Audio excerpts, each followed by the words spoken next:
السلام علیکم۔ SM Islamic Urdu میں آپ کو خوش آمدید۔ قرآن کریم و فرقان حکیم آپ صلی اللہ علیہ وآلہ وسلم کے معجزات ظاہرہ و باہرہ میں سے ہے، اور یہ ایک معجزہ ہی نہیں بلکہ یہ ہزارہا معجزوں کا حامل ہے، کیونکہ اس کی ایک چھوٹی سی سورہ، مثال کے طور پر سورہ کوثر، ایک بڑا معجزہ ہے جس کی مثال بیان کرنے میں قوت بشری عاجز و قاصر رہی ہے اور رہے گی۔ اس فصاحت و بلاغت نظام کلام کے معجزہ ہونے کی ایک وجہ یہ ہے کہ عرب کے تمام فصیح و بلیغ ادیب اس کی مثال بیان کرنے سے عاجز آ گئے، اور انہیں ایسا کلام نزول قرآن سے پہلے یا بعد اور کہیں نہ ملا۔ ایک روز حضور علیہ الصلاۃ والسلام قرآن حکیم تلاوت فرما رہے تھے۔ فصحائے عرب میں سے جب ولید بن مغیرہ نے قرآن سنا تو اس پر رکت طاری ہوگی۔ ابو جہل نے اسے دیکھ کر سرزنش کی، لیکن وہ بولا، خدا کی قسم، تم لوگوں میں سے کوئی شخص بھی کلام عرب اور اس کے استعاروں کو مجھ سے زیادہ نہیں سمجھتا۔ دراصل محمد صلی اللہ علیہ وآلہ وسلم جو بھی پڑھتے تھے اس میں ہر چیز آ گئی تھی۔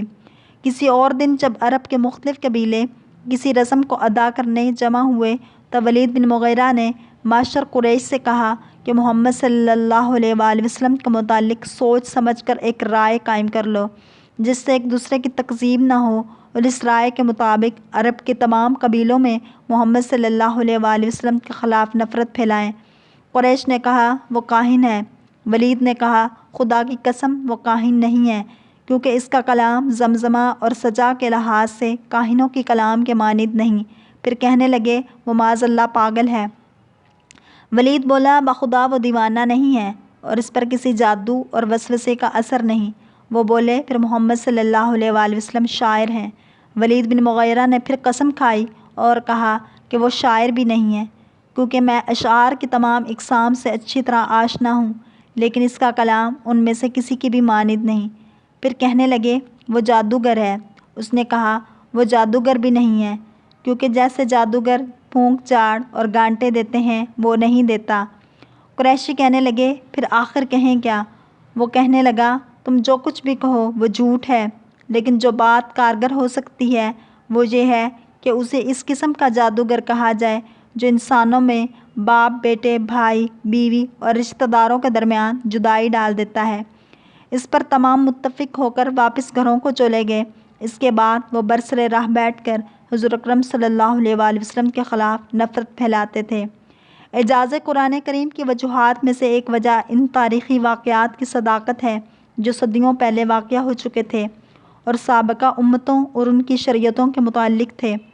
اہل کتاب کو ان واقعات کو سمجھنے میں عمریں گزر گئیں، لیکن باوجود کیل و کال اور تجسس و تحقیق کے وہ ان باتوں کو سوائے چند لوگوں کے نہ سمجھ سکے۔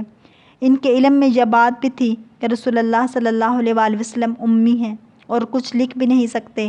آپ نے کسی کتاب کو بھی نہیں پڑھا اور پھر اہل کتاب کے پاس بھی نہیں گئے۔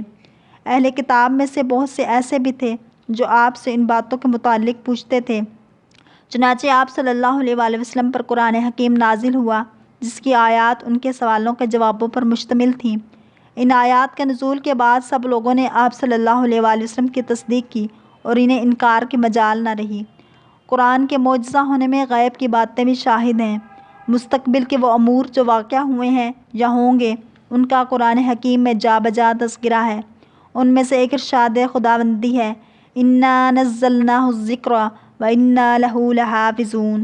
نزول قرآن کو آج 1400 سال سے زیادہ گزر چکے ہیں، اور ملحدین اور زندیقین بالخصوص کرامتیوں نے از حد کوشش کی کہ اس کو ضائع کر دیں، لیکن خدا کا شکر ہے کہ وہ ایک حرف یا کلمہ بھی تبدیل نہ کر سکے۔ یہ امر پوشیدہ نہ رہے کہ کلام کریم کا محفوظ رہنا ازروع معجزہ بھی ہے، کیونکہ ایک لمبی مدت تک کسی کلام کی حفاظت اس کے ہزاروں معارضوں اور معاندوں کی کثرت کے باوجود قوت بشری سے باہر ہے، اور اس میں ایسی خبریں جو مغیبات اور اہل کتب کے اسرار و رموز کا واضح بیان ہیں۔ قرآن کریم کے معجزات میں سے ایک معجزہ یہ بھی ہے کہ تلاوت کے وقت قاری و سامع پر ہیبت و خوف کی ایک عجیب کیفیت طاری ہوتی ہے۔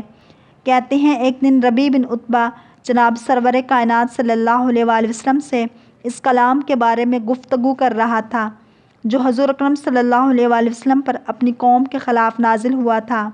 اس وقت حضور اکرم صلی اللہ علیہ وآلہ وسلم نے سورہ حامیم کی چند آیات جن میں قوم عاد و سمود پر بجلی گرنے کا ذکر ہے تلاوت فرمائیں۔